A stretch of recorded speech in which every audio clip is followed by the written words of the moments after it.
Hi everyone, sorry about that, technical difficulties today. My name is Trent Matthews and I'm here with the President Rick Phibbs from the Chamber of Commerce, and tonight we are hosting the all candidates election coverage night. I'm hoping some of you will find our link. I will be trying to correct that. Rick, can you talk a little bit about this election while I'm just sending out the links to our people here? Well, sure. Thanks, Trent, and good evening to our listening public all across Greater Fort Erie, and in particular to our voting public in Ward 2. Little did we know 5 months ago when we last convened and aired on behalf of the Chamber of Commerce for the electorate of Fort Erie, the election night coverage, that we would be reconvening in a little over 5 months later to do this all over again for Ward 2. As we said at the All Candidates Night back earlier in March, it was very much unforeseen, the circumstances that led up to the need for a by-election, the unfortunate and untimely passing of a long-time political pundit in Rick Schuler, who represented the residents of Ward 2. And with this unfortunate and untimely passing, council was put into a precarious position early in their term, and being voted in early December to have to decide what to do, and they had 3 or 4 different options before them, and they decided, because it was early in the tenure, to go the election route in call. So thus here we are again tonight. We have 4 candidates, as you're all aware of: George Jardine, John Mollicone, Larry Graber, and Stephen Paciro, who are all vying for the position of Ward 2 councillor. And there's a lot of issues going on for sure in that ward.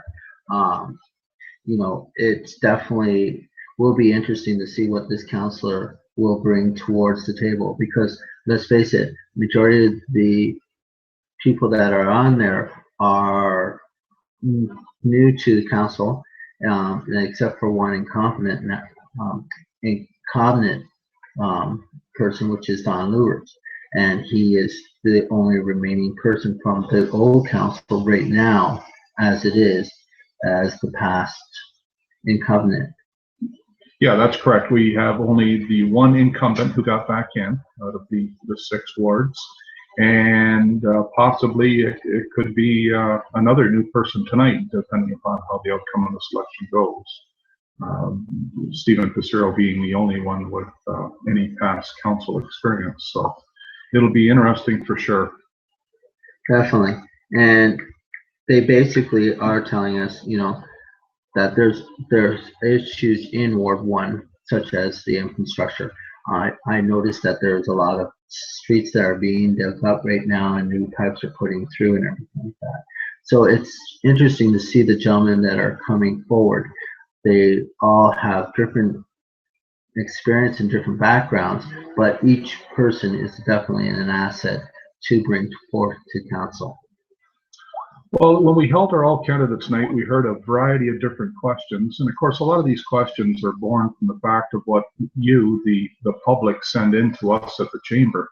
And we heard a variety of questions on a lot of different themes, some specific to Ward 2, in the form of what to do with the Douglas Memorial Hospital site if and when a new South Niagara Hospital is built, as is proposed.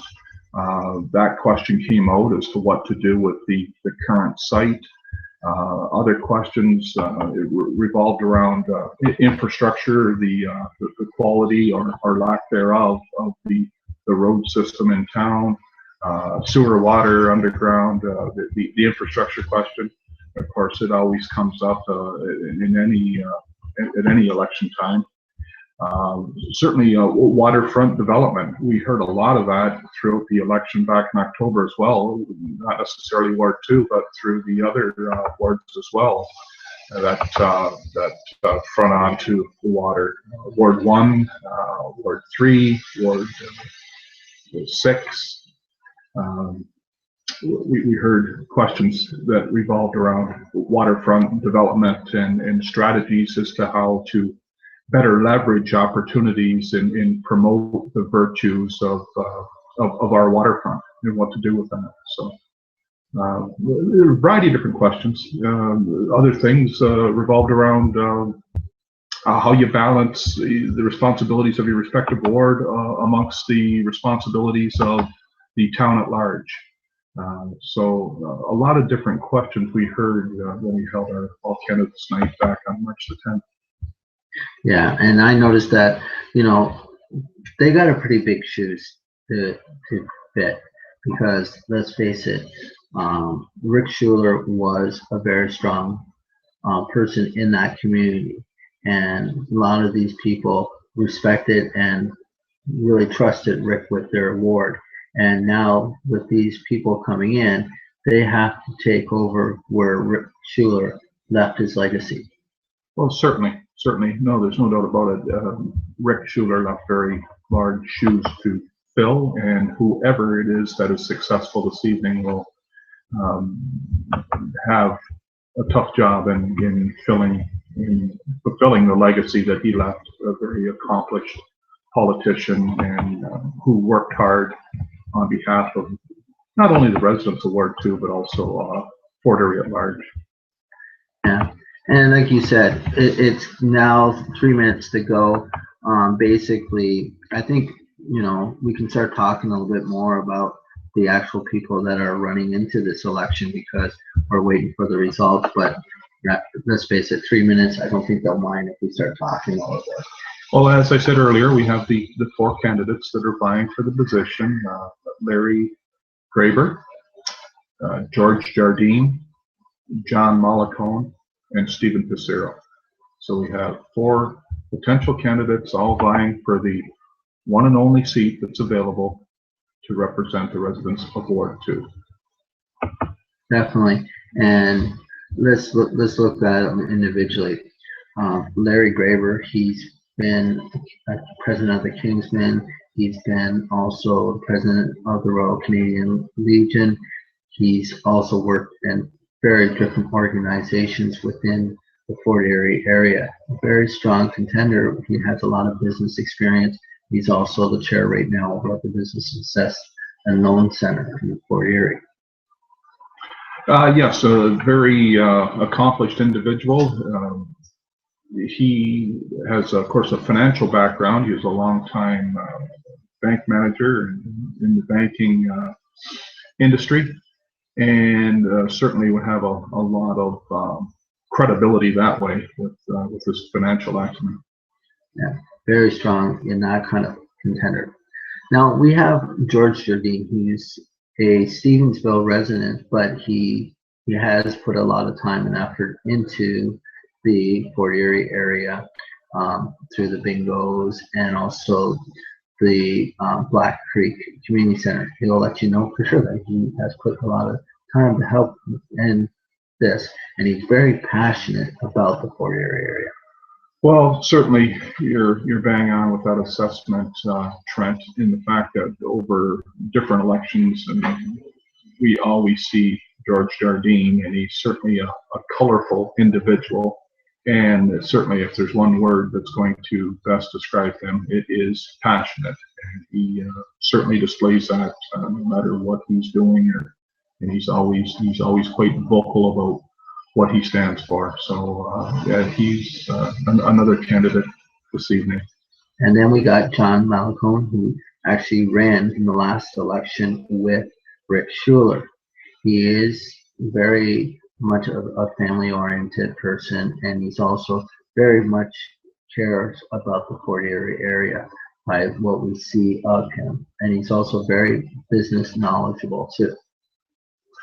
Yes, we've kind of got to know ourselves at the chamber. We didn't really know much about John Mollicone, but we kind of got to know him here since in the lead up to the election in the fall, and then subsequent to that, John Mollicone placed a second. Of course, it was only a 2-person race back in October. He finished second, obviously, to the winner at the time in Rick Schuler.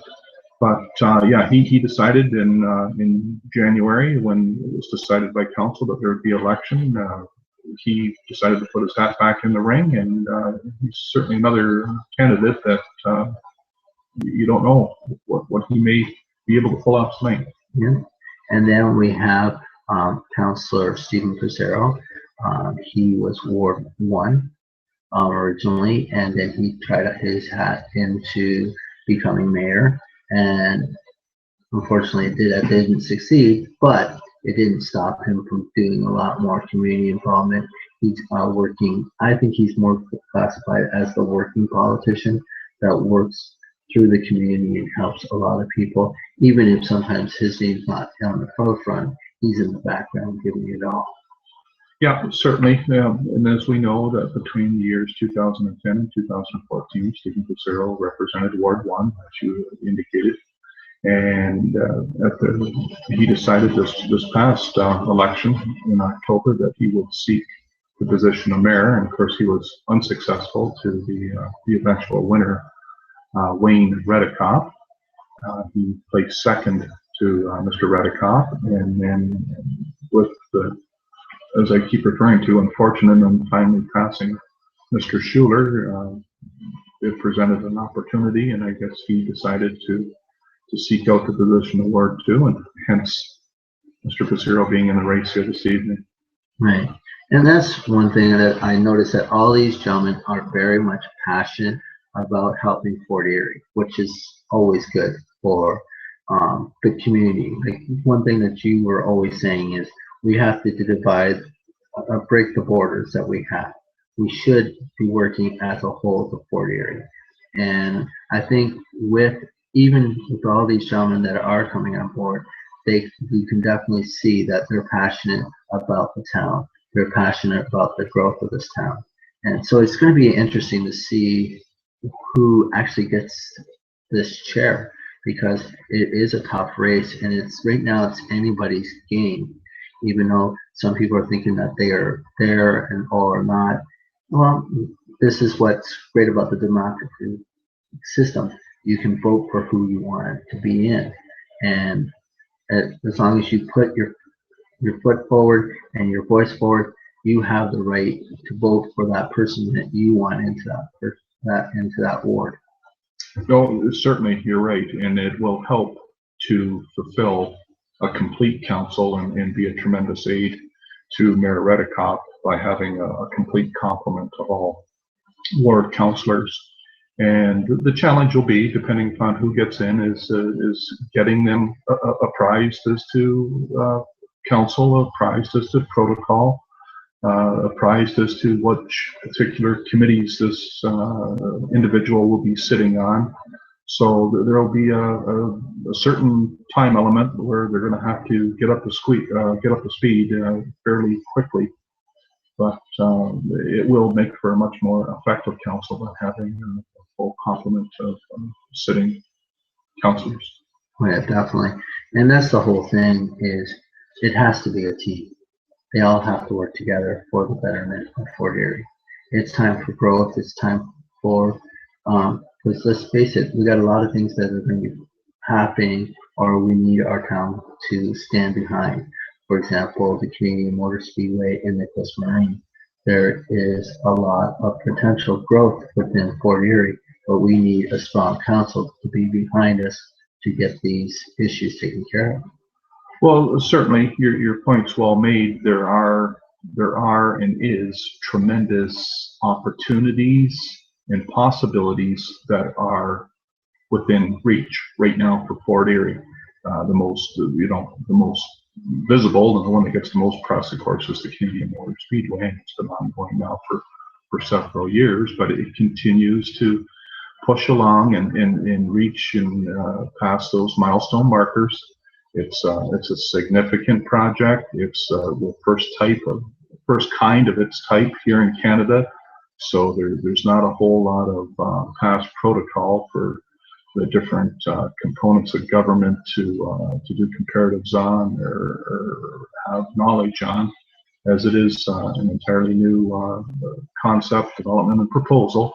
And there's a lot of people that are, of course, ourselves at the Chamber too, that want to see this development come to fruition. So that, and of course, back to the whole waterfront development strategies and initiative, the Miller Creek Marina proposal. That's something that's been long talked about, as we know, with our friends at the Economic Development and Tourism Corporation. There's private money that's fully available and fully available to fund this project. We've just got to get some type of approvals and working conditions right with the Niagara Parks Commission, and then of course the Port Erie racetrack, the horse track. A year ago this time we didn't have any type of an agreement. The last 12 months we've been able to gain not only a 5-year lease extension, but additionally we were able to the track got new ownership last summer.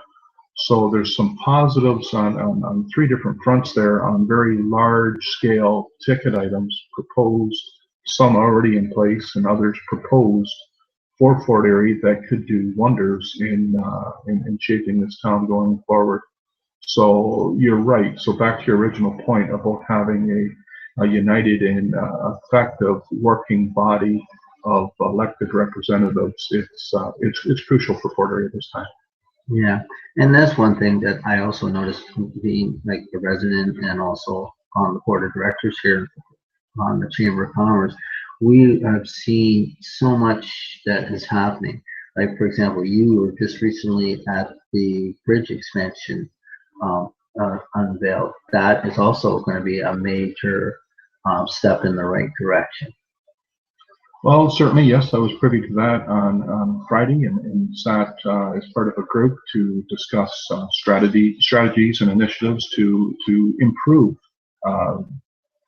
border conditions for the traveling public, and be that commercial or be that just strictly passenger, and what can be done. And at the same time, of course, was the unveiling on Friday as to the proposed infrastructure upgrades that are being carried out by the Peace Bridge Authority that will help to improve for the traveling public. So some good things that are happening locally with regards to the Peace Bridge, and of course, it's all a lot of this is predicated on the fact of some of these other development and initiatives that are planned for Port Erie. It's only going to heighten and increase the traffic count that's going to cross. Oh, yeah. And the other things that I'm seeing is, seeing the growth of Fort Erie. You see these counselors this time around, you see them actually working side by side, and they're trying to improve. And I give them my hats off to them, because you can definitely see that they're putting all of their efforts, especially now because it's budget time and they got to try to take care of people in Fort Erie, but they also have to figure out the betterment of Fort Erie. Well, back to your earlier point about this being a relatively novice council, inexperienced council, with the exception of Mayor Redikoff and Councillor Don Lubert's returning. There's strength in that, in the sense that there is a spirit of cooperation and working together that's it resonates when you go to council and you watch them interact and how they ask questions of each other. That there is a different mindset, and I think it's refreshing to see that these are vested people within this community that want to represent, and they want the same things that we all want to see. They want to see the development. They want to see the potential of this town realized. So regardless of who gets in this evening, I think any of these 4 gentlemen will be a compliment to the current group that are currently representing us. Oh yeah, definitely. I think we're going to see a team this year, well, for the next 4 years, of a very strong team, and looking for the positives of Fort Erie. I see that happening. When I see the councilors together, they're very business oriented, they're very people oriented, which makes for a great combination. And I can see the next person that's going to be in Ward 2 who comes on board has to fit into that mix with them because it makes it smooth, and I see a great transition coming to Port Erie. Yeah, well, certainly, as we've talked about at the chamber, there's a need within this town for collaboration, for cooperation, to eliminate the silos and work and eliminate the barriers, if you will, that have presided over this town, going way back in the past, and to find an effective and a workmanlike way to go about business on behalf of the 30,000+ people that reside in this town. And further to that, you're seeing that within other municipalities throughout Niagara. For the first time in a long time, there is a spirit of cooperation and collaboration. You got to look no further than the buy-in by all municipalities and all mayors and all CAOs and CEOs and economic and development offices throughout Niagara to support Go Train. They realize that in order for the Niagara to go forward, we need to have within certain commonalities, there's got to be true consensus. And not a better and bigger illustration than that than on the issue of Go Train coming to Niagara. And we've seen that, how the public has jumped behind and supported that initiative. And of course, in order to attract the province's eye and Metrolinx, in order to get this to come to Niagara, we need to have solidarity in the delivery and the approach with all Niagara. Sorry about that, folks. I should have put my phone on mute. And it just tells you that we are live because, unfortunately, we're not CH or all these professional news stations. We're just the chamber looking to, give you guys exactly what you want. You want people like us to help and bring stuff forward. Like tomorrow, we got the state of the town, and we'll be videotaping that, and we'll be putting it on our chamber YouTube channel because we want people to see what's going on. Because sometimes people can't make it to the events, or they don't think that they don't have the rights, but they do.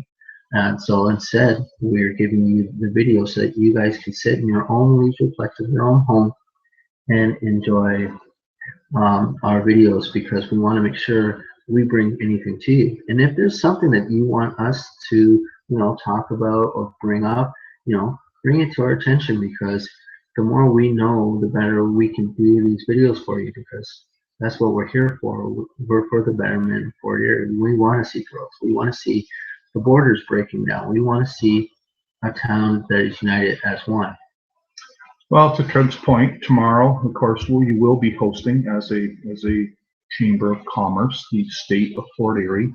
It's a breakfast presentation that we put on, which myself as president, I will be speaking, and followed in part by Mayor Wayne Redikoff, who will be providing his outlook and vision as part of council, as the head of council, and how he sees Port Erie going for not only this year, but the balance of their elected term. And additionally, we'll be hearing from the general manager of the Economic Development and Tourism Corporation, the general manager, Mr. Jim T-Bear, who will be providing us with his economic outlook and forecast for Port Erie. So if you have an opportunity to come out, we'll be at Bridgewater tomorrow morning between 7:30 and 10 a.m. And as Trent indicated, if you don't have an opportunity to come out, you can go onto YouTube, because Trent will be videotaping and subsequently later on uploading it onto a YouTube site. Yeah, give me a couple of days, folks, because it does take a little bit to do it, but we'll get it out there. Anyways, we're still waiting for the results, but this is what it's all about.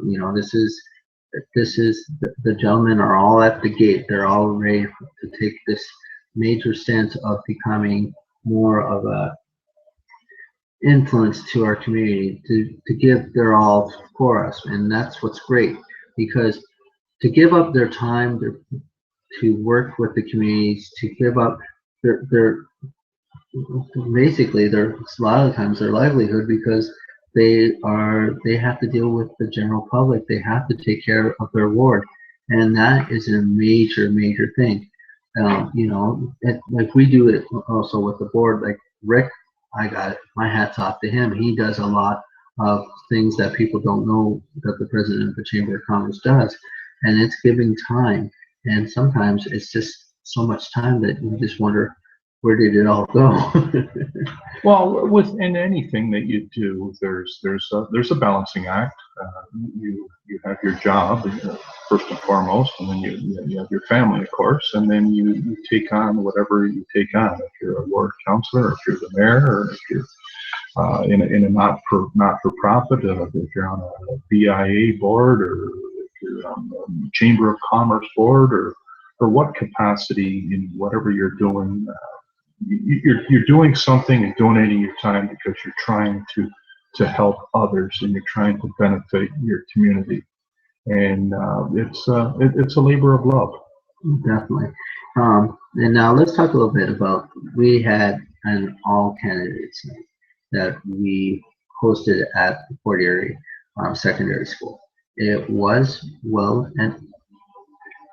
attended, and we also had some very interesting questions for these gentlemen. And Rick, do you want to maybe give us a few of the questions that were asked?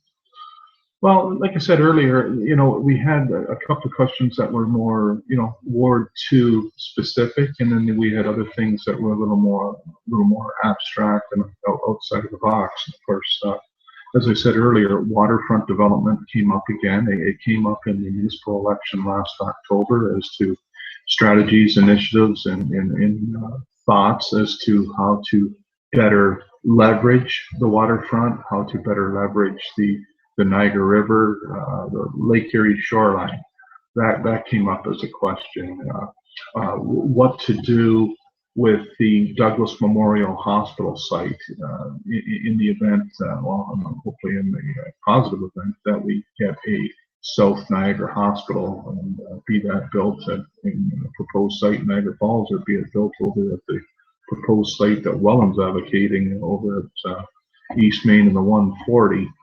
Nonetheless, something would have to be done with the Douglas Memorial Hospital site, and what we heard that the candidates answer that question as to the need for an urgent care facility permanently here in Port Erie on that site. So those were a couple of the questions that were a little more specific, and of course, as I said earlier, the infrastructure, it's always a hot button topic, especially in this time of the year with the condition of the roads and the aftermath of a long and arduous winter that we faced. And the sewer and the water and upgrades and all the necessities that have to be provided that way in order to keep extraneous flow issues with combined sewers and water main upgrades that are necessary throughout different parts of the town. We heard that. And then we heard some more abstract questions about how you balance your ward responsibility with the bigger vision of the community as a whole. Questions about improvements at Town Hall. How do you see attracting development in town, and what strategies and initiatives can be made at Town Hall to have staff more receptive and workable to create a relationship where we're open for business here in Port Erie. So always it's an array of questions, but there's always similarities and commonalities in a lot of them as to how they're asked, especially with municipal politics. And we do have those videos for you to watch also, so it's always good to watch them. And I was always told, if you have it on video and that's what they said, you can always come back to them and say, do you remember when we answered this question?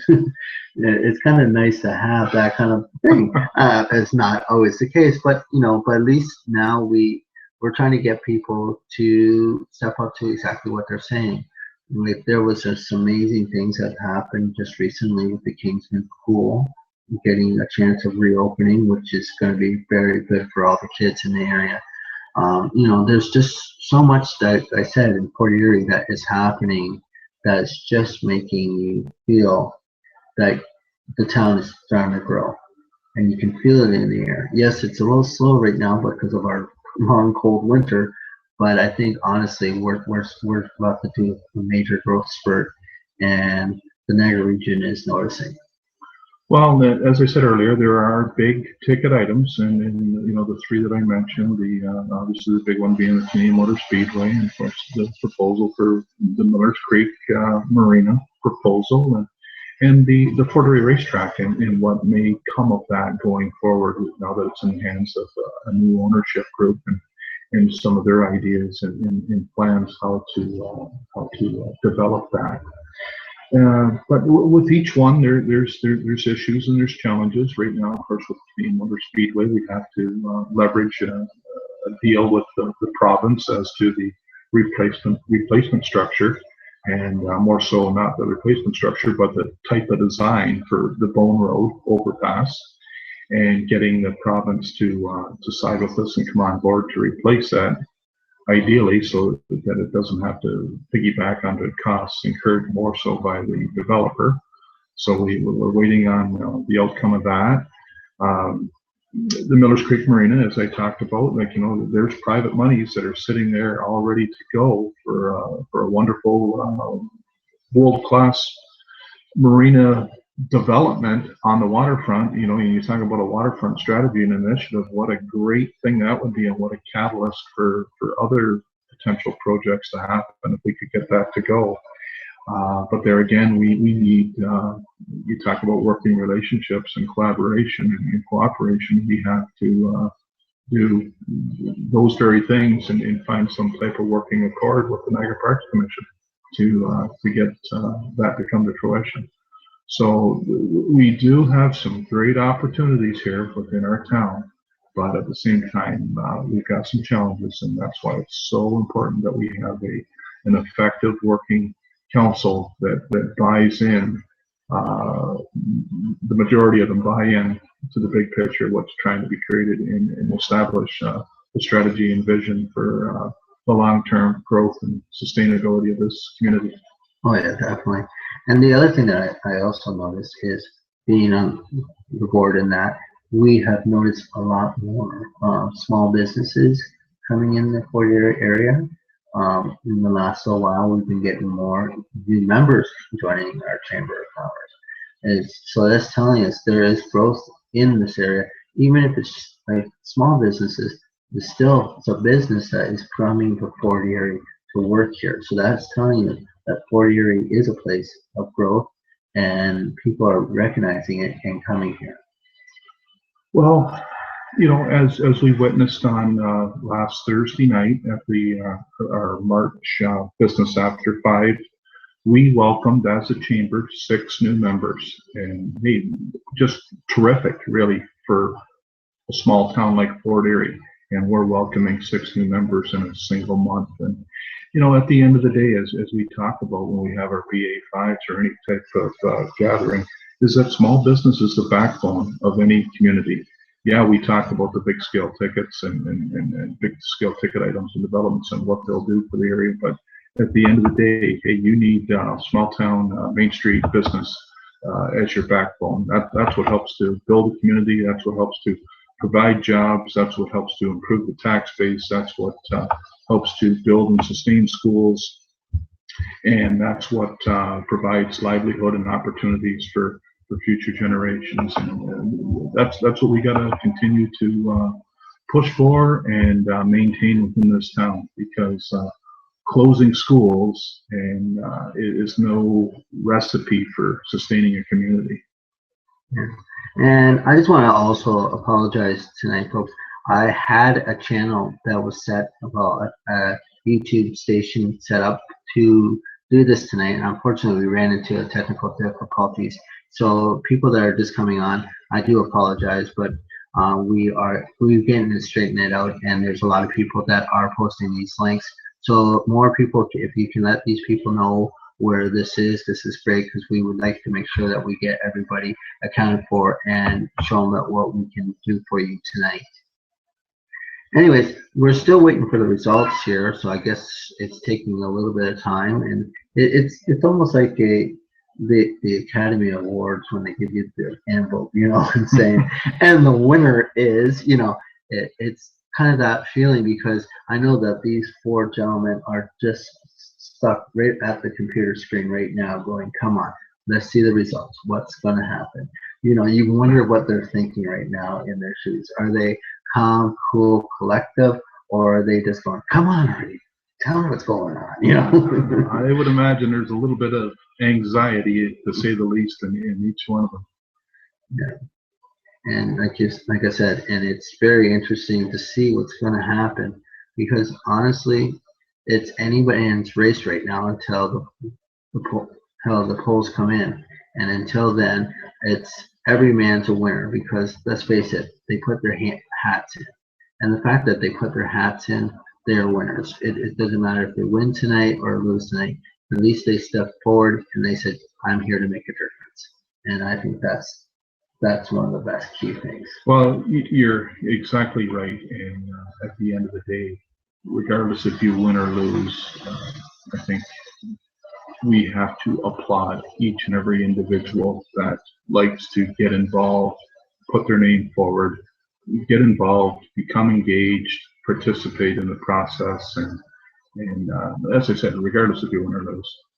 Yeah, because like I said, I think tonight, you know, this is a step in the right direction, and I'm hoping that a lot of our voters from Ward 2, they go out and vote, because if you really want the change, if you really want things to be positive in Fort Erie, you got to put your voice in. You know, you can't just keep missing the vote because you're saying, it's just a by-election. No, it's an election still. It's regardless. This is what we're doing. Like, we could have not done this tonight because it's a by-election, but we don't believe that. It's still somebody that is running into, going to be into council, and they're giving us their all, so we should give their all also.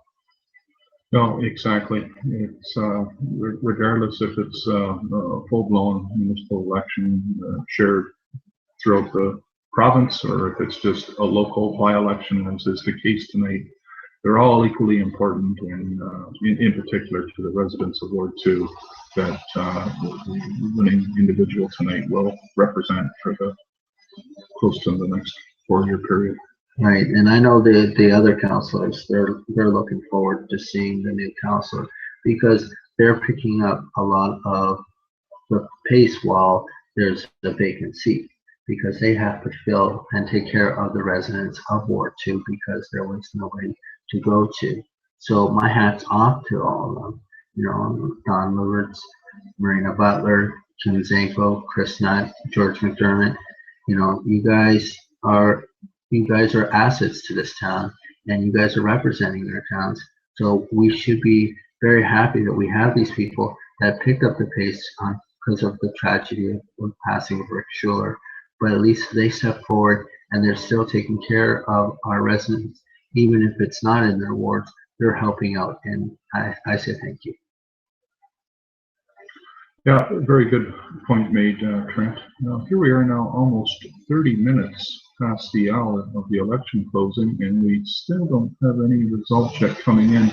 And frankly, I'm a little bit surprised. I thought there would have been a little bit more time made in this, given the fact that it's only the one ward this evening and the one polling station. So, but bear with us, ladies and gentlemen. As results become available, we will begin to provide them to you. Now, you know, we also want to know, like I said, if you guys think of some things that needs to be brought to the chamber's attention, like if you're a business owner and you want us to understand what's going on, or help advocacy, and that, we have all these great organizations within the chamber. We have our government affairs, who can be great for assets for being your advocacies. You know, bring this to our attention. You know, there's other groups that we do, and we are actually asking members at large that want to be in these committees. Like we have, for example, myself, I'm in the tech committee, and we're at Business After 5 and the educational. And if we can make this even better for the chamber, you know, step aboard, because the more we have, the stronger we are. The better resources we got, come on aboard. because honestly, yes, we do have our board of directors, but it doesn't stop your voice. Bring it to our attention. Come to these committees. Ask to be a part of it. We'd be honored if you can guys come in and give us a hand. Yeah, no, exactly.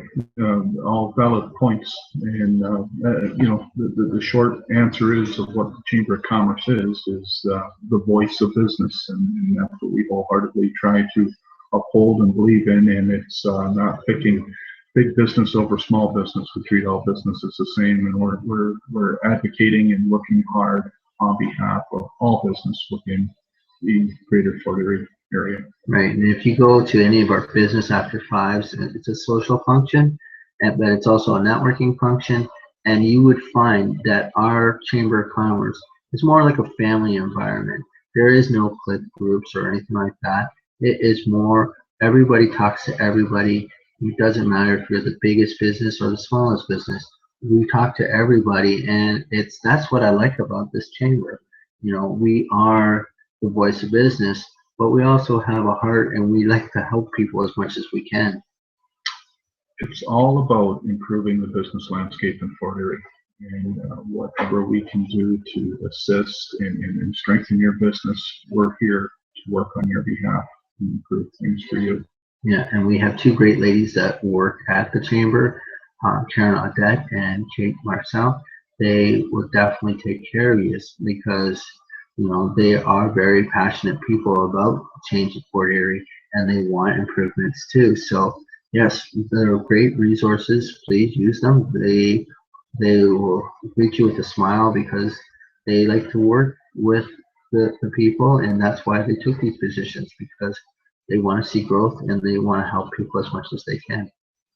And your point's well made, Trent, that the only way we can improve and change and provide advocacy or help to you as a business owner is through your input and your voice back to us as to what we're providing and what you would like to see. So we certainly invite participation in your engagement in everything that we're doing, because that's how we can make change, is by what we hear from you. Right, and that's one thing that we want to do. We want to be working with you, because all these people that are on the board, including our executives, we're all volunteer basis. We're business owners like yourself, and we stepped up because we want to help as much as we want to get help, more or less. Well, we're here because we want to help business. We want to work. We're business owners ourselves. We know the strengths. We know the weaknesses. We know the hardships, the weaknesses, the pitfalls that every business faces, and what we can do to, as I said, not to be repetitive, but to advocate and provide information and resources to you. That's our motto, is the voice of business. So allow us to be your point of first contact. Definitely. And well, folks, we're still waiting. It's like I said, it's almost 8:35, so I think it probably won't be much longer before we start getting some numbers here. So bear with us. I know that you guys are a little bit wondering what's going on, but if you guys have any questions, we've already posted a link on our Chamber of Commerce fan page on Facebook. So if you guys have any questions too, you can always ask us. We don't mind, and we can answer some of your questions. Because like I said, we're here to work together. So like I said, if you have any questions, go on there, and we'll be more welcome to help you out. But we're going to click back and forth because we want to make sure we get these results for you. Yeah, as I say, almost 35 minutes now past the hour, and we still don't have any results. I just hope that they didn't experience technical difficulties as we did in getting up in live here this evening. So we both apologize for our delay in becoming live here this evening. Right, like I said. And let us know too on how we're doing, because there's always room for improvement. Like, we've done it before once, and we figured that we had to do it with a more direct connect. So we're not actually at town hall where we were last time. We are now using a more direct connect, and we're at our satellite office, we'll say. Well, hopefully you're right. Hopefully there's a little bit more clarity in the delivery of what we're providing to the electorate this evening, because although we looked good on camera back in October, we didn't sound so good. It was kind of a broken feed. Right, and I already got a response on one of that was from George McDermott, and he actually came and said that we looked great and we sounded great. So George is just being nice, Yeah, I think, because so, we're yeah. not looking that great. But hey, but but like I said, we're here just to keep bringing the information to you. And if there's something that you want us to talk about, or bring it to our attentions, because the more we know, the more we can help. And the chamber, that's what this is for businesses, to get the help, to be their front line. Because sometimes in a small business, you're thinking you're all alone, but you're not, because hey, I'm a small business, Rick's a middle business, but we've all been through that starting process of where do I go, what do I do next, and all that. This is what it's all about, folks. This is what the chamber's all about too. It's to get people's attention of what's going on, and help, and and the fact that we're trying to work with the town, we're trying to work with the EDTC, we're trying to work with the nonprofits in the area. We're trying to work with everybody because we want people to know that we are the first line of business. When you need help, come to us, because we want to, there will be growth. I know Karen's probably looking at me right now going, what? But like I said, she's an amazing lady. If you guys don't know her, get to know her, because she is definitely, and so is Kate and myself. Both of them are truly an asset for our Chamber of Commerce. And I guess just to keep you apprised as to other upcoming future events for the Greater Fort Wright Chamber of Commerce, on Thursday, April 16th, will be our annual general meeting. We'll be at the Buffalo Canoe Club. And so those listeners that are out there that have not yet purchased tickets, they are available. Kindly contact Karen or Kate at the Chamber office and secure your tickets for that event. After that, on, I believe it's Tuesday, April the 21st, will be our next Business After 5, and we're going to be at the Canadian Italian Hall on, what is it, Di Pietro Street, I believe is the road that it's on, in Fort Erie, and they've recently become new members, and they're going to be hosting our Business After 5. That sounds like a really fun time, and if you've ever been inside of it, they've really done it inside amazingly. And the little Garrison Theater, they do their plays there, and it's a very, very beautiful hall. Yeah, I believe Garrison Little Theater is also going to be co-hosting the night as well.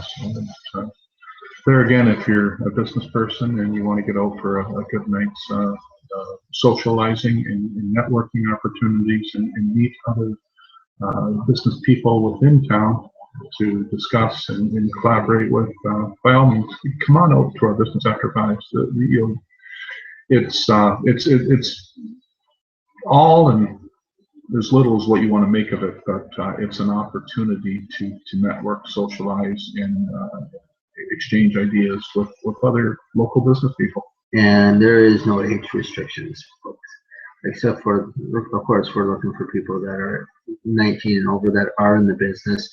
And they are part of the chamber, but they can be guests too. If they want to come out and be guests, just let us know and we'll invite you. Because if you need to network, get to know people, these are great events. Like like I said, we don't look at people and say, "Oh, sorry, you're just a kid." No, you are a business person just as much as we are, and we want these people to come out and bring your face out, because the more you bring yourself out, the more you show, the more people get to know you. And that's how I am. I go to these events, and a lot of the times now people know who I am, and they'll come up and talk to me because they know I'm an approachable person, just like Rick. when they see Rick, they automatically go right up to him. They start talking to him, and sometimes they don't even know that he's the president, you know. But they know who Rick is, and they know who I am, and they know who the other board of directors are, and Karen and that. And if you're a little bit nervous because you want to go meet someone, go up to Rick and I, or to Patrick, or whoever else is there, and say, "Excuse me, can you introduce me to this person?" We'd be honored to do that because this is what it's all about. We help each other out because the better that we become as Port Erie, the stronger our economy and the way that our town will grow. Oh, precisely, and it's all about connections, and it's all about relationships, and leveraging relationships for the benefit for all of us. The benefit for you as a business owner, and the benefit for us in getting to know you and others like you. So, like anything, you only get out of it what you put into it. So. Those are just a couple of different events and to put on your calendar for upcoming events for April of this year. Well, we're still waiting for the results, folks. So bear with us. I know you guys are probably getting tired of our voices, but Well, as I said, for the third time now, 42 minutes past the hour, I'm surprised we still don't have results.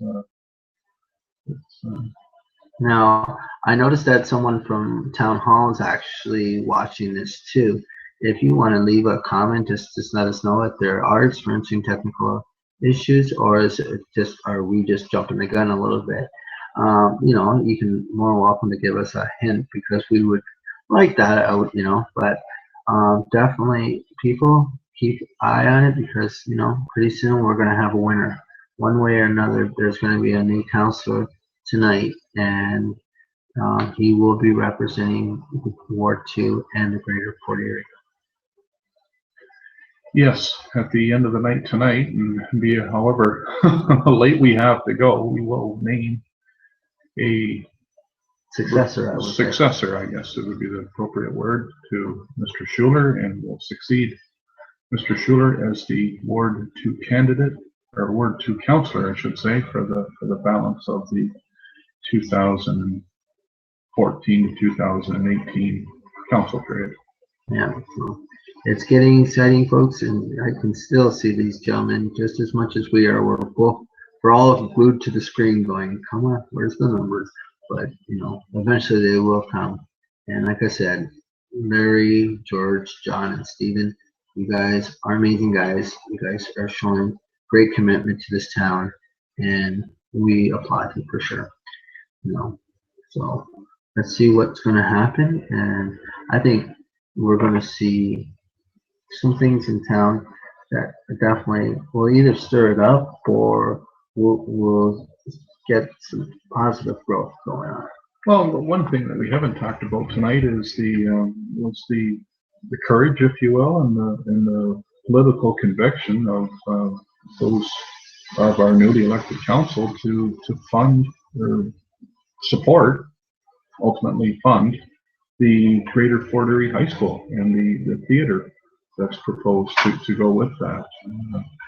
Obviously, the financial conditions within the town are not exactly ideal, but I think they made the commitment, and I'm hopeful that the community and business will help to fund a large portion of this initiative, because I think it is something that's an investment in our youth.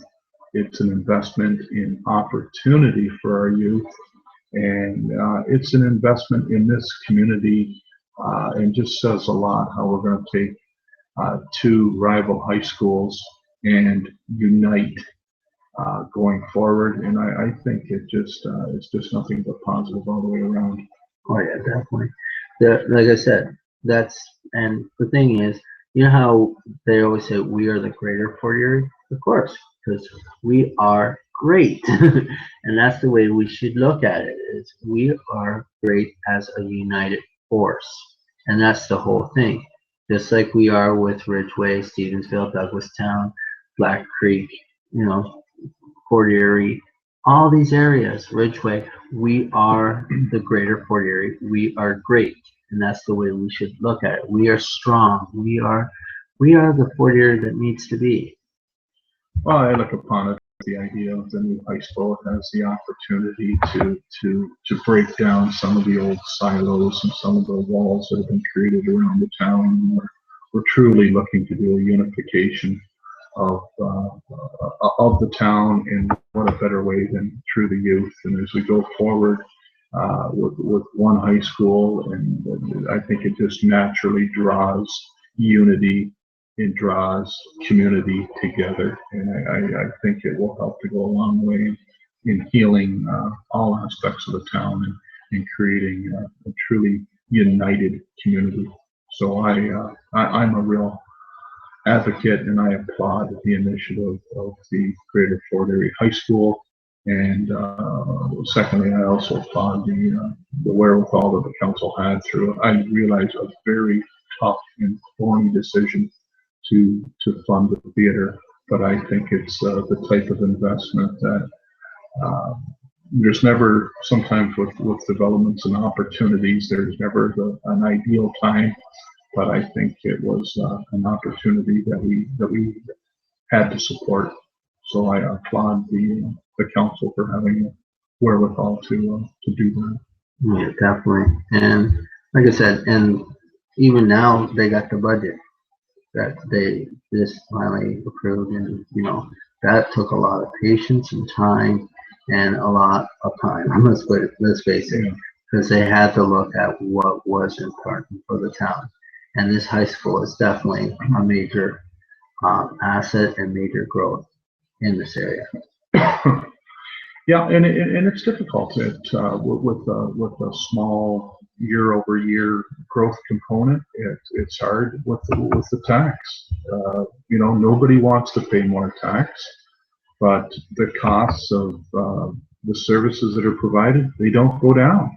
They only increase. So in order to circumvent that, you need tax growth, and you need tax growth either through uh, homes, or you need it through business and development, or you need it through commercial properties and development. And we need development. We need opportunities, and part of the hurdles that this council have is trying to work with the province to get them to make some changes with regards to the provincially significant wetlands legislation.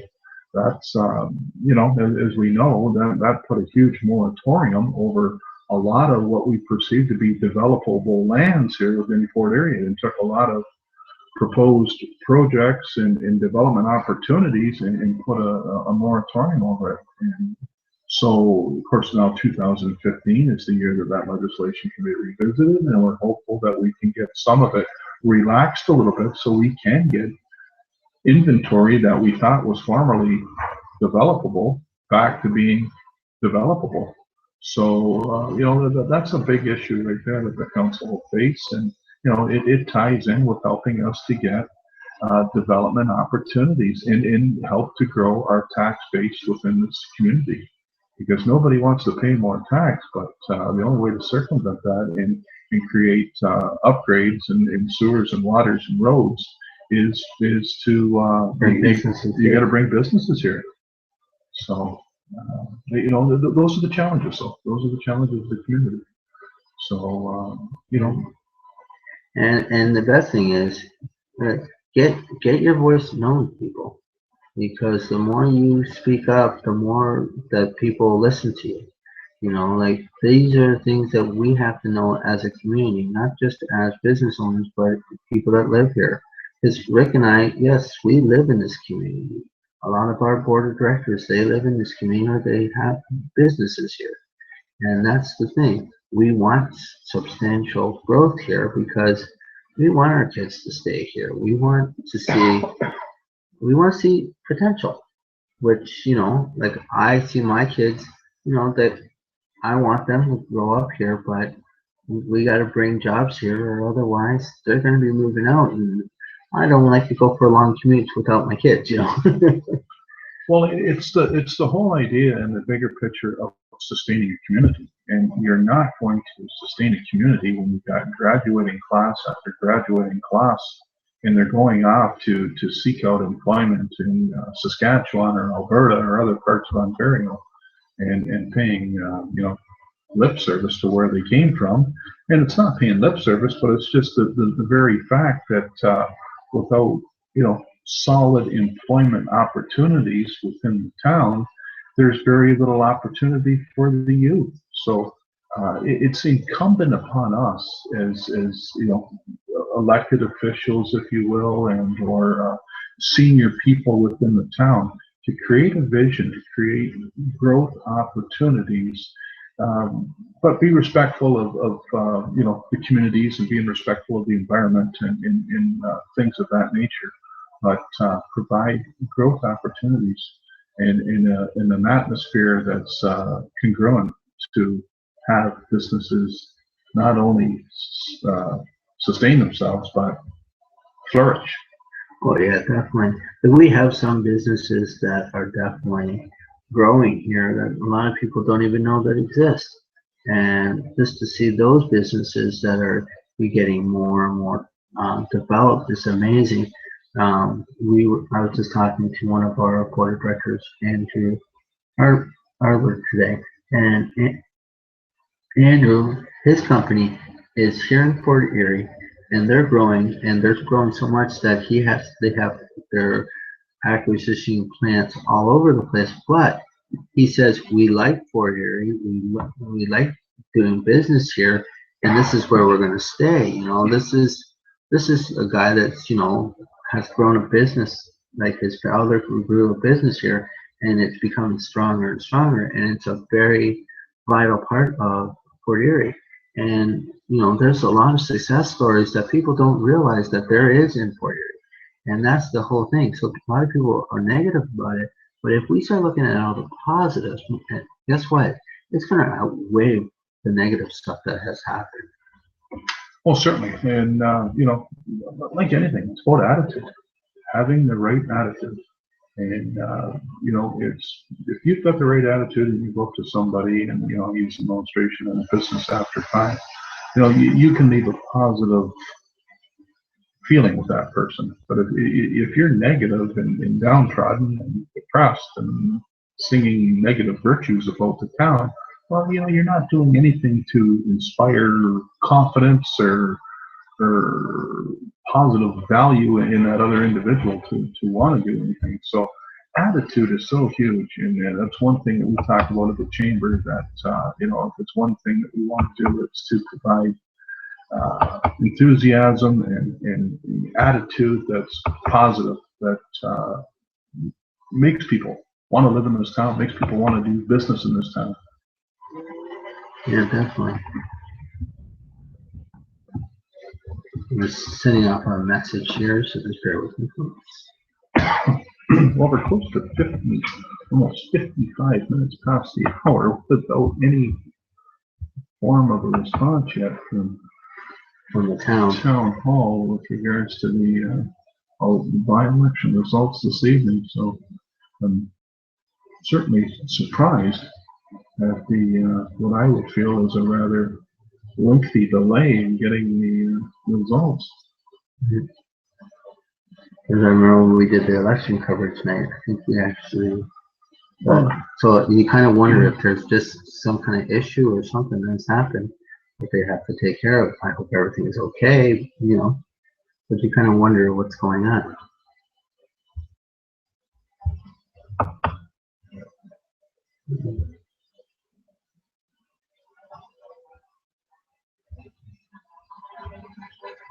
But we'll stay here, folks.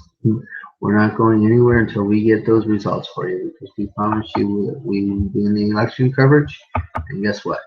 We're doing the election coverage for you.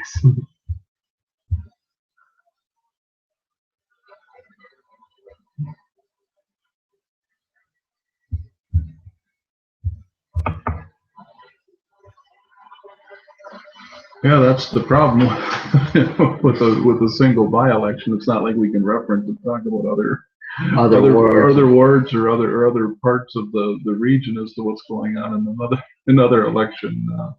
Well, actually, we can Events talk this evening. about a few things.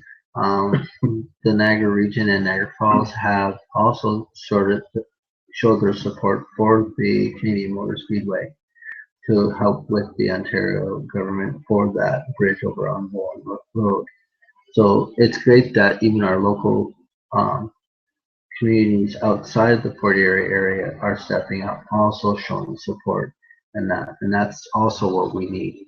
Because don't forget, we are part of the Niagara region too. And once again, the stronger we are as a region, then also we're stronger as a community. So definitely, I think that's an asset. Well, I think what it is, it speaks to the fact that Niagara Falls is knowledgeable enough to realize that as this potential project goes for Fort Erie, so will go Niagara Falls. That they're going to be we're almost partners in this event because they're going to mutually share in a lot of the visitorship and the draw that we're going to receive as a result of this track. So it's only logical that they in turn do support us, and likewise the region. They're going to be a big benefactor in this whole thing, and as is all of Niagara.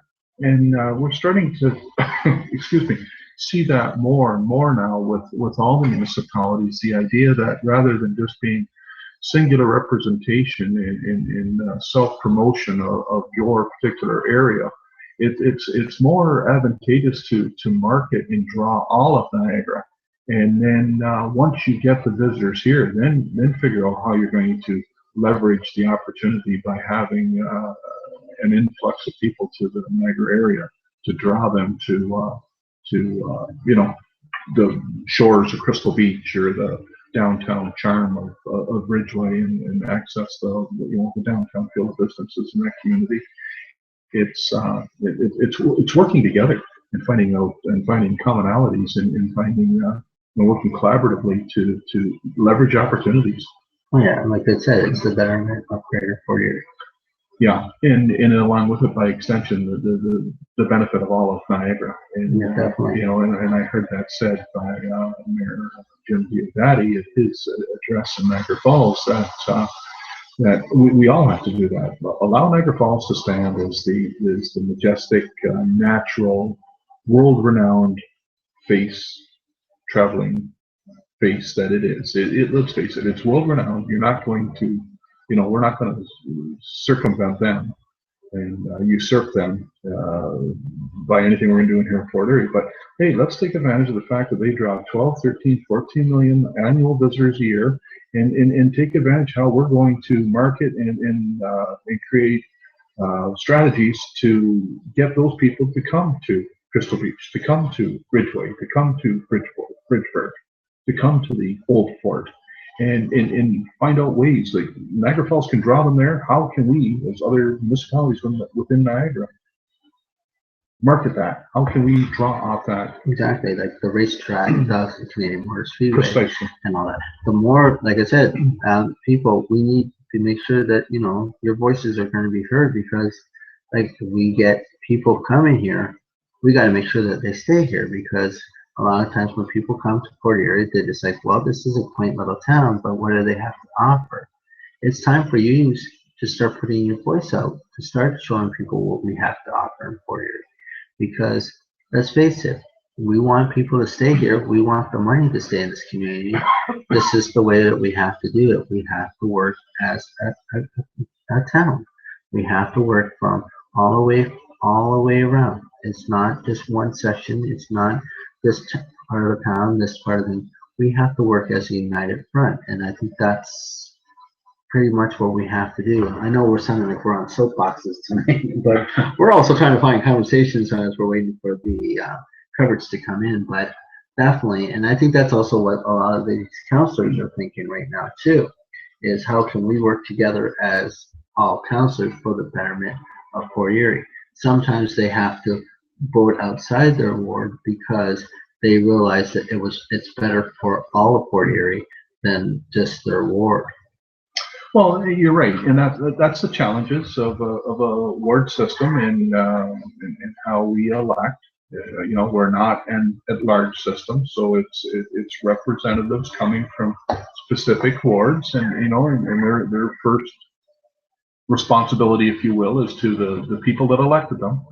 But you know, and I think that was one of the questions that were posed during our by-election candidates night, was that very question. Like, you know, how do you balance the responsibilities of being a ward representative, in this case Ward 2, along with the bigger needs, if you will, of the community at large. So, and we heard the candidates respond accordingly to that, and of course it's kind of a political juggling act that you watch when you answer questions like that, but albeit it's an important one. Right, definitely, because sometimes you gotta figure out what is the best way. Like, you know, sometimes, you know, you gotta figure, well, it's like a business deal. You have to weigh out all the pros and cons, but at the end of the day, what is gonna be the best for the area, not just for your ward. And that's a hard decision to do for some of these counselors, because they want to take care of the people in their ward, but they also know that they have to do what's best for the town. Well, it's exactly what it is that we've got 7 elected officials that are responsible for a business. The business being the collective improvement, if you will, the collective looking after of a 30 million, pardon me, about a 20 plus $million budget and 30,000 people in a community, in kind of a fragmented community at that. So you know, it's 7 people that sit as 7 different businessmen, if you will, in ownership of a collective town. It's got its challenges. There's no doubt about it. But I feel confident that we've got an effective and cooperative working group of individuals, and I think it will only be complemented tonight with any of the 4 gentlemen that are proposed the eventual winner this evening. Definitely. Well, now we're 1 hour and 3 minutes past closing time of the polls, and we're still anxiously awaiting, you know, any type of response. And I know these counselors are probably thinking the same. Well, these gentlemen are thinking the same question, but you know, I guess we just have to learn patience just as much. You know, it'd be interesting just to start seeing some numbers up here.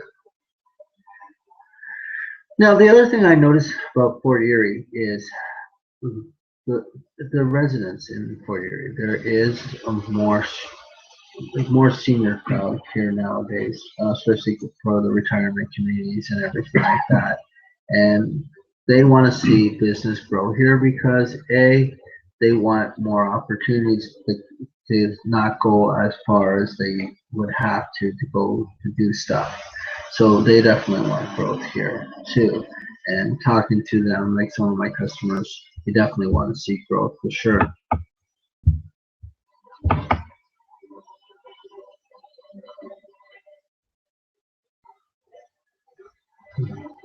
Yeah, Trent's just checking Facebook, and we're looking for any type of comments or questions that you, as the listening public, may have as you're sitting viewing at home or viewing at your office or wherever you may be so tuned in.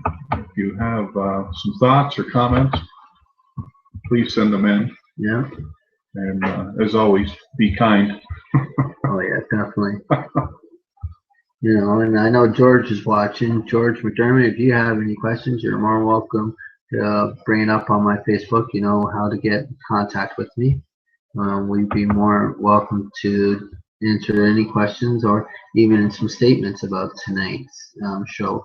Because, like I said, the more we can bring information to people, I think that would work for us too. So, yes, I know, and it's kind of funny because you're all looking at us going, what else are they going to talk about next? But that's the whole thing.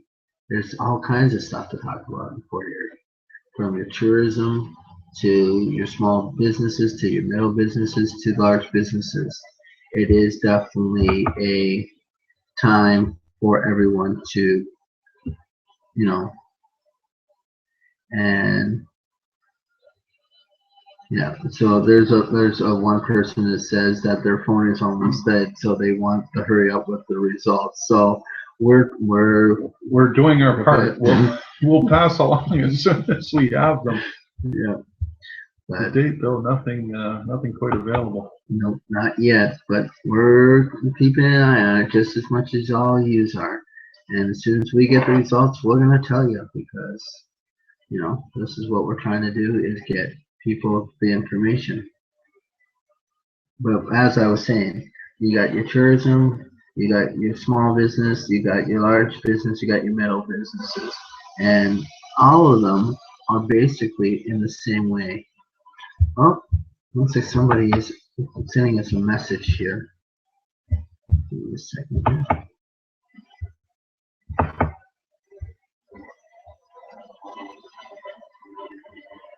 Oh, okay. Councillor Christopher Nutt, or Chris Nutt, came on and he basically just told us the votes have to be hand counted because there is not a tabulation machine being used. So that's why we're still waiting for the results. So, yep, if it's being hand counted, it's definitely going to take a little bit here with us. And of course, one of my friends from Winter is saying, "Am I around?" Yeah, I guess the fact that it is only a singular election this evening in the form of the Ward 2 by-election, that the town didn't go to the cost of having the tabulation machines in place tonight to finalize the election count coverage. So I guess that very fact could be part of the reason for the delay in election results and forthcoming. No. So like I said, but but if it's taking this long, then that only means one thing, right? It was a good turnout. Well, hopefully it was. I think the high-end number of potential votes is around 4,000 that are eligible voters that reside within Ward 2. So I think in total, I think there's what 17 or 1,800 people that cast a vote in October. And of course, that was just the two people that ran at that time, in the form of Rick Schuler, who ultimately got in, and the runner-up being John Mollicone, who was again running this evening. And we just got another thing from Councillor Nutt. He basically said it won't take long, but just had a tad bit longer than using the machine. So we appreciate it, Chris, that you're giving us this information, because we definitely want people to know what's going on. So we appreciate someone from town is working with us tonight. Yeah. So thank you, Councillor Nutt. We appreciate that you're giving us a hand on this. Now, all we want to ask of Councillor Nutt is for him to define the word "tad."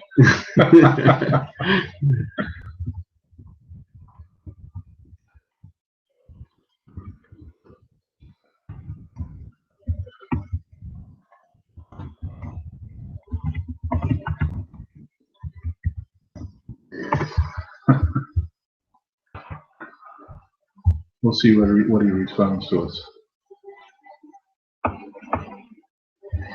But anyways, so what else can we tell you about Fort Erie, folks? Because I know that some of the people that are watching this are probably not even that don't live in this area, because they want to know what's going on in their community, and they're watching these videos maybe down the road, and they're just wondering what we're talking about and what we're all about. And I think this town is people. That's plain and simple. This is what this town is. Everyone that lives in this town is proud to be in this town. There is so much community involvement. If you look at all these volunteer organizations that help beautify our areas here, to are helping the needy, such as Cope and the Salvation Army and all that kind of stuff. They put a lot of time and effort into this community, And that's one thing I really like about Fort Erie. It's the people.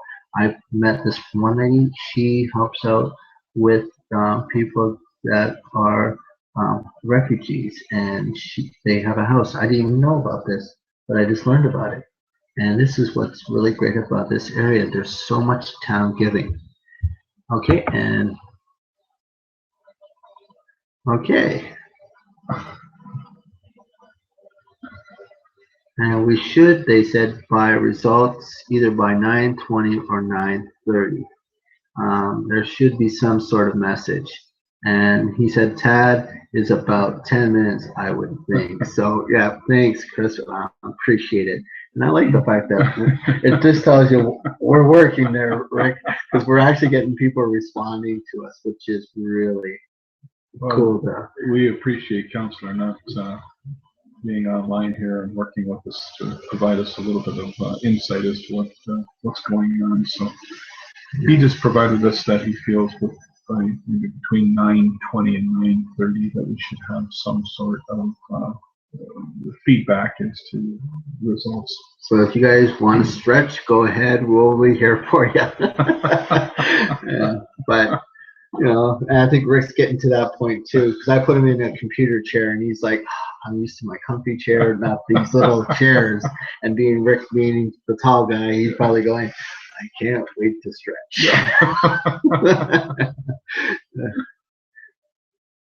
Yeah. I'm just thinking about the old 20s. Yes, we're waiting for that to come in. And now with the modern day technology, we don't even need to worry about, like, it's all on the computer nowadays. Before they used to have someone at the actual electoral office phoning in on the news stations or the people that were covering it and giving them the updates. Or if they didn't have phones, they had runners that were running back and forth. Can you imagine that? Yeah. Yes, technology has come a long way. Yeah.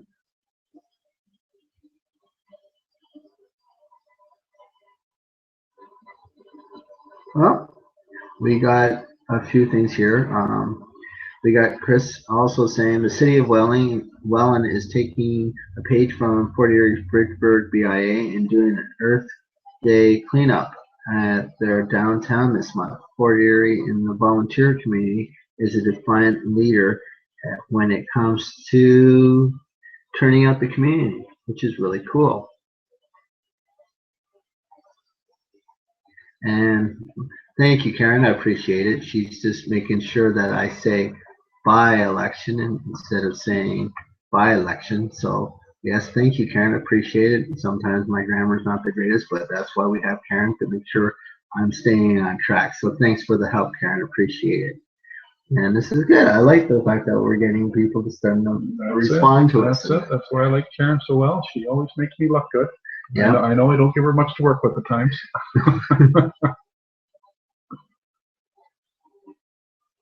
And like I said, no, this is what we want to do. So we're definitely getting down to the nitty and gritty. So folks, just keep being patient with us, because we're getting closer and closer to the close to the time. So which is really cool. And the more we hear, the better we become for you. And this is only our second bad at it, but the more we do, the better we become. And maybe one day we'll be like Walter Cronkite. Who knows? Well, that's the way it was. But who knows? But one way or another, like I said, we're still waiting. Oh, we got some votes coming in, folks. Okay, they're starting to come in now. Yeah, and so far in the lead, but this is only preliminary at the beginning, is total votes coming in 14 votes. So this is very thing, but it's Larry Graber so far at the beginning at 25%. And actually, sorry, my apologies. It's Stephen Pissarro with 36 total votes, and Larry Graber second, and George Jardine and John Malcolm are tied for second. Or tied for third. Yeah, we're tied for third. Exactly. Yeah. Sorry, but it's early in the coverage. Yeah. Okay, well, we just had a revision here this made. And Stephen is definitely taking a good jump now at 210 votes. Larry Graber at 83, John at 35, and George Jardine is at 10. 10 in fourth place. Yeah, so right now, 62.13% of the voting is Stephen Purcell. So this is good, folks. It's coming in, so we're giving you the results as we see them. And they posted the results of the advanced poll, and that was conducted earlier prior to the polls closing today. And that was Stephen Purcell at 174 votes, and Larry Graber at 69, and John Malacone at 32, with George Jardine at 7. And now we got the Ward 2. So that was 291 votes for Larry Graber, 10 for George Jardine, 66, and for Stephen Purcell, that's 448. So, and then total votes off to the left. Right now, yeah, Stephen's out in front, 658 votes to the second place. Larry Graber at 374 votes, followed by John Malacone at 101 votes and George Jardine at 20.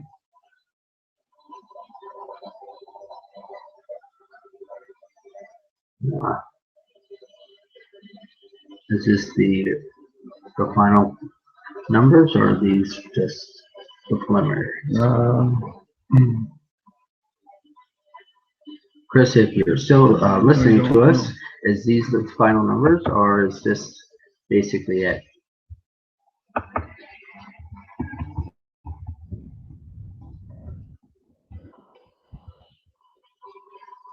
Well, we knew that the election coverage historically in by-elections is lesser. So we have about 1,100, a little over 1,100 voters that have voted this evening. I think it was around 17 or 1,800 that voted the last election. So I think we're pretty close to where we were. We possibly could be.